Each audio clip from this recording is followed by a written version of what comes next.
చిత్తశుద్ధితో అమలు చేసే విధంగా ఒక సూపర్వైజేషన్, ఒక సివిల్ సొసైటీతో ఒక చెక్ ఏర్పాటు చేయాలని చెప్పి కూడా ప్రభుత్వాన్ని విజ్ఞప్తి చేస్తాం. వీరికి అధికార యంత్రాంగానికి అప్పచెప్పేస్తే వాళ్ళ ఫీడ్బ్యాక్ రాదు.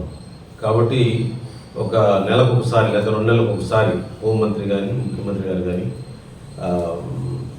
సివిల్ సొసైటీ అండ్ ఈగల్ సంస్థతోటి ఒక ఇంటరాక్షన్ ఏర్పాటు చేస్తే ఇంకా ఎక్కడెక్కడ డ్రగ్స్ జరుగుతూ ఉన్నాయి, ఎక్కడెక్కడ ఈ మత్తుపానీయాలు జరుగుతున్నాయో ఆ ఫీడ్బ్యాక్ వస్తుంది, లేదా కంట్రోల్ అవుతున్నాయి, ఏం చేయాలనే విషయాలు తెలుస్తాయి.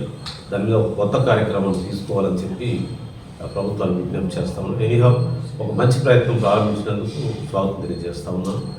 గత ప్రభుత్వం అస్తవ్యస్త విధానం వల్ల ముందు మద్య నిషేధం చేస్తున్నామని చెప్పడం, తర్వాత మద్యాన్ని ధరలు పెంచి కంట్రోల్ చేస్తున్నామని చెప్పడం, ఇవన్నీ ఒక అస్తవ్యస్తమైన విధానాన్ని తీసుకొచ్చి వారికి ప్రభుత్వమే మద్యం అమ్ముకొని దాన్ని ఒక ఆదాయ వనరుగా మార్చుకోవడం, దానిలో జరిగిన దోపిడీ అంతా మనందరికీ తెలుసు. అలాంటివి జరగకుండా ఆ మద్య నియంత్రణతో పాటు మద్యాన్ని కంట్రోల్ పూర్తిగా నిషేధించలేము, కంట్రోల్ చేయగలము. ఆ నియంత్రణతో పాటు ఈ డ్రగ్స్ మీద ఉక్కుపాదం మోపాల్సిన అవసరం ఉంది. ముఖ్యంగా యువకులు విద్యా సంస్థల్లో ఈ డ్రగ్స్ దొరకడం వల్ల చాలామంది పాడైపోతున్నారు. చాలామంది కుటుంబ జీవితాలకి చాలామంది తమ కుటుంబాలకు భారం అయిపోతూ ఉన్నారు. ఆ పరిస్థితి నుంచి కాపాడుకోకపోతే మన సమాజం నిర్వీర్యమైపోతుంది. కాబట్టి ప్రభుత్వాన్ని నా విజ్ఞప్తి ఏంటంటే గతంలో జరిగిన అస్తవ్యస్త విధానాన్ని కంట్రోల్ చేసి మంచి ట్రాన్స్పరెంట్ పాలసీ స్ట్రిక్ట్గా ఇంప్లిమెంట్ చేసేందుకు ఈగల్ సంస్థకి సివిల్ సొసైటీ మధ్య ఒక వారధిగా ఉండాలని చెప్పేది నా మనవిగా విజ్ఞప్తి చేస్తూ, ఈ 6 నెలల్లో ఒక్కసారన్నా ఒక చిన్న అడ్వర్టైజ్మెంట్ కానీ ఒక చిన్న మీటింగ్లో చెప్పటం కానీ మద్యం యొక్క దుష్ఫలితాలు ఇలా ఉంటాయి, మద్యం తాగటం మానండి, తగ్గించండి, ఇది కుటుంబం చాలా ఇబ్బంది పడుతుంది, కుటుంబ హింస పెరుగుతాయి, నేరాలు పెరుగుతాయి, హత్యలు పెరుగుతాయి, అత్యాచారాలు పెరుగుతాయి, యాక్సిడెంట్లు పెరుగుతాయి, ఇన్ని వ్యతిరేక ప్రయోజనాలున్న ఆ మద్యం పట్ల ఆకర్షణ కాకండి అని చెప్పని ఒక కార్యక్రమం నిర్వహించలేదు. ఒక కాలేజీలో కానీ ఒక స్కూల్స్లో కానీ ప్రచార కార్యక్రమం నిర్వహించలేదు. ఒక కళాకారుల ద్వారా ఒక కళా ప్రదర్శన కూడా నిర్వహించలేదు. ఇది నిర్వహించకపోగా తక్కువ ధరకి నాణ్యమైన మద్యం ఇస్తాం, ఎక్కువ తాగండి, అలసిపోయారు, కష్టపడుతున్నారు, తాగి హాయిగా నిద్రపోండి అనే బోధన చేయటం అనేది మంచిది కాదని జనచైతన్య వేదిక భావిస్తూ ఉంది. నేను 5-6 సంవత్సరాల నుంచి కోరుతూ ఉన్నాను ఈ రాష్ట్ర ప్రభుత్వాన్ని. చాలామంది వాహనదారులు వాహనాలు నడుపుతూ మద్యం సేవించి యాక్సిడెంట్ చేస్తూ ఉన్నారు. అన్ని టోల్ గేట్ల దగ్గర బ్రేక్ అనలైజర్స్ ఉపయోగించి ర్యాండమ్గా తనిఖీలు చేస్తే ఒక భయం ఏర్పడుతుంది. ఇక్కడ కాకపోతే ఇంకో చోట మనం పట్టుబడతాం.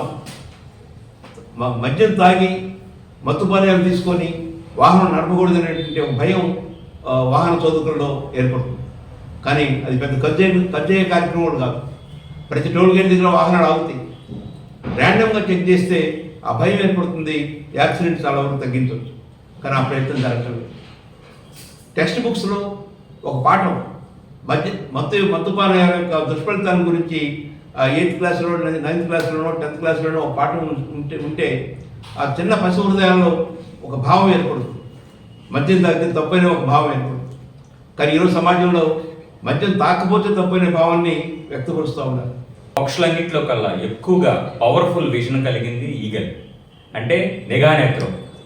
మీరు ఈగల్ని గమనించినట్లయితే మనం ఆకాశం నుంచి 3 కిలోమీటర్ల దూరంలో ఉన్న ర్యాబిట్ను కూడా పసిగొడుతుంది.